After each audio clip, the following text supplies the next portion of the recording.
Hello guys.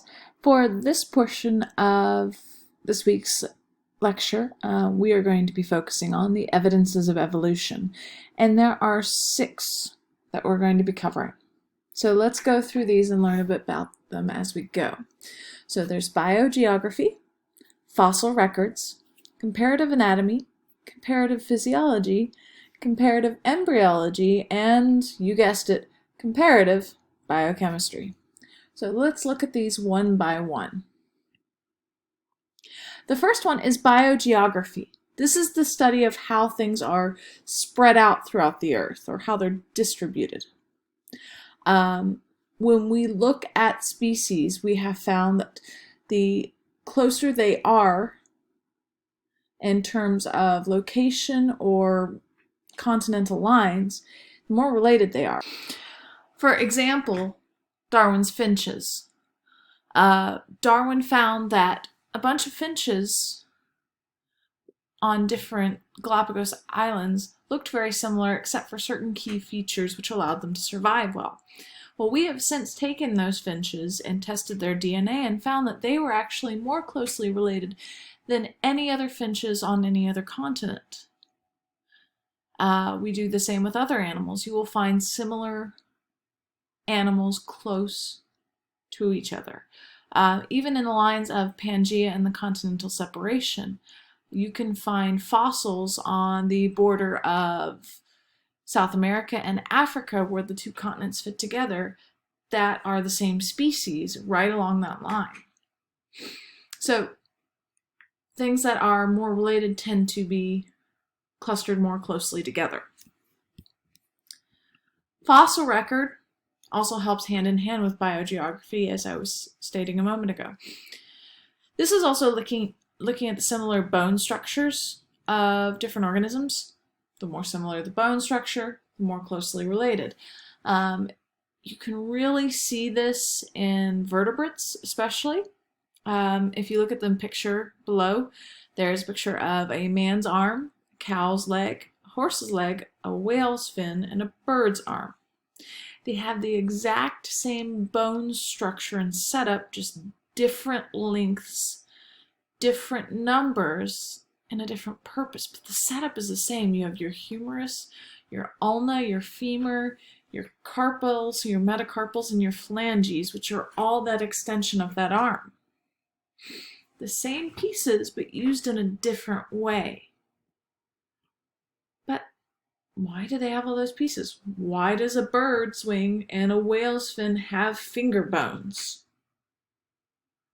And that comes into account. Maybe an ancestor before them had use of those bones.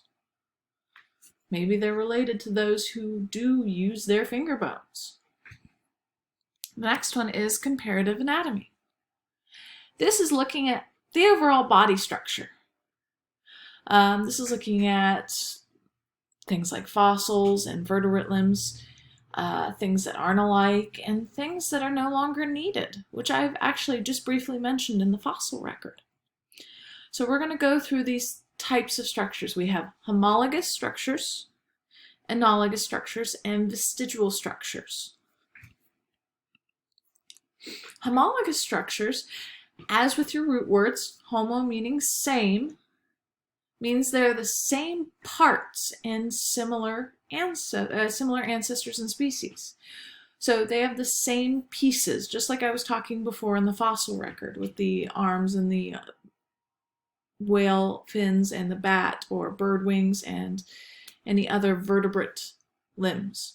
You have the same structural pieces, whether or not they're working the same way. Same structure, often a different function. For instance, I want you to take a moment and think about what the purpose of a human hand is. A cat's paw, a whale's fin, and a bat's wing is, despite the fact they have the same pieces.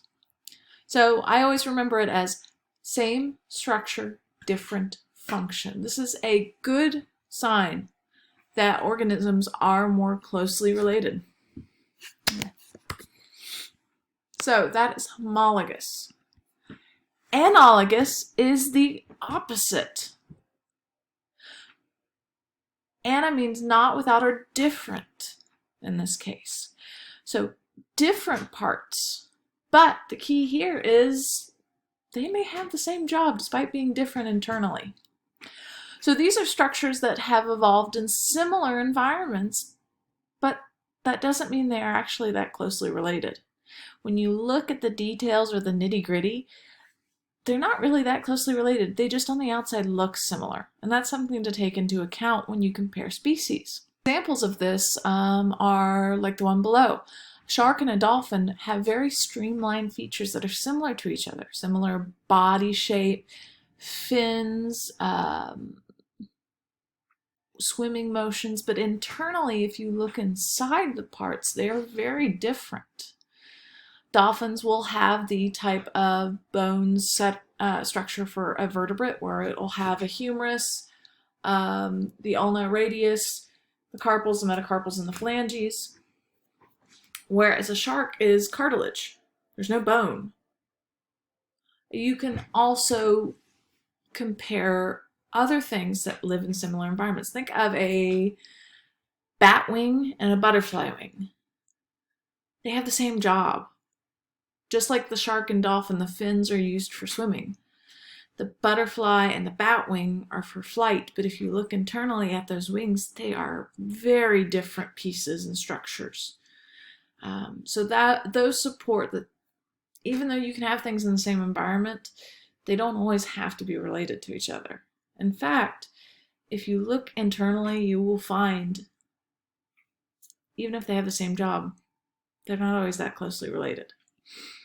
And the last of the three, when we're talking about comparative anatomy, is vestigial structures. These are structures that are not usable in present-day species. They don't increase survival, but they're kind of pointless. But why are they there? Well, it's a good question. We believe it is evidence that the structure was once needed for survival. Some examples of this, especially in humans, your pinky toe, your ability for some of you to wiggle your ears, the space right beside the eye, which is kind of hard to show on camera here, that is not your tear duct. That is a third eyelid. Some people used to think that the appendix was a vestigial structure, but we actually have learned that it has a purpose of its own. It's used to hold good bacteria and help with the blood filtration process. So it actually has its purpose. Humans' tailbones. The only purpose of a tailbone is cause pain. You fall, it hurts. There's no purpose of it anymore. The only purpose for it would be to hold the bones of a tail. We don't have a tail. In whales have pelvic bones. Now, most of you might think, well, they give birth, they need a pelvic bone. That's actually incorrect. Animals do not require a pelvic bone to give birth. Actually, it hinders the birth process. In humans, the pelvic bone has to quite literally break apart or separate during the birth process. Pelvic bones are used to attach lower limbs, like legs. Whales and dolphins don't have those, but they have pieces of leftover hip bone and pelvis bone. That would only make sense if they had something in them or had a relationship with animals that had legs, some sort of common ancestor that walked. The same with the whales and their fingers and the manatees and their fingers. Things that no longer have purpose but are still there. This is a vestigial structure. Comparative physiology is the next one. Now, comparative anatomy is looking at the parts. Comparative physiology is comparing how the parts work. And if you look down at a cellular level, think about this. What are some of the things that all cells have in common of a living thing? All of those things the need to produce energy, cytoplasm, cell membranes, DNA, and how those pieces work are fundamental to all living things. Think in how larger organisms in the animal kingdom, hemoglobin does the same job in every single one of those, suggesting that all animals are related. Hemoglobin carries oxygen throughout the blood in all organisms that have it. There's only one animal one group of animals that is known not to have it, and those are ice fish, which you're going to be learning about next week. Amylase in all mammals that salivate, or actually all animals that salivate, does the same job from animal to animal. It digests sugars in the mouth. All of these things suggest relationship, a familial sort of bond, a common ancestor. Mitochondria works the same way in every sort of organism that has it. Nerve reflexes and feedback works the same in every single animal that has a nervous feedback loop. Every animal that shivers, it works the same way in the body, which suggests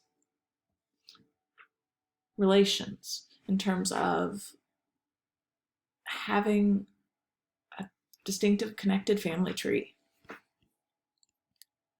Comparative embryology goes along with this comparative physiology and comparative anatomy. This is looking at how organisms develop before they're born. And you will find as you look at images of embryos that the more closely related they are, the more similar they are during their development. Fish and salamanders look very similar. Turtles and birds. Turtles and chickens look very similar up until about the very last few weeks. Pigs and people. You can compare the two side by side, and for a while it almost looks like you're looking at the same thing.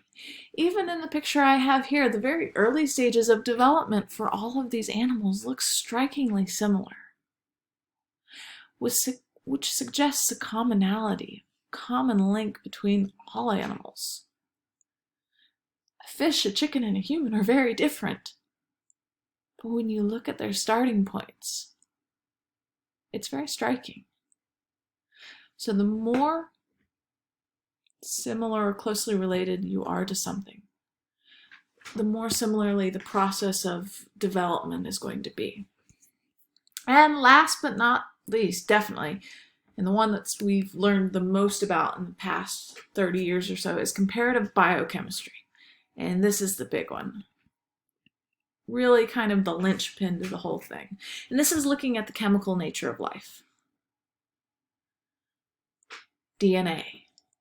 Comparing DNA, comparing amino acid sequences, comparing proteins. We do this all the time in modern day paternity tests, criminal cases, medical. We do this in our own species, and we can also apply that to other species. So our genetics tests we do on ourselves, our paternity tests, our Ancestry 23andMe tests, we can apply to the greater scheme of things for animals. That's how we know we're 50% banana. That's how we know genetically we are 98% chimpanzee, the same, or 99.9% the same as everybody else. We look at the DNA. DNA doesn't lie. All right, so this wraps up evidence of evolution. Move on to the next, and I'll see you in a little bit. Bye.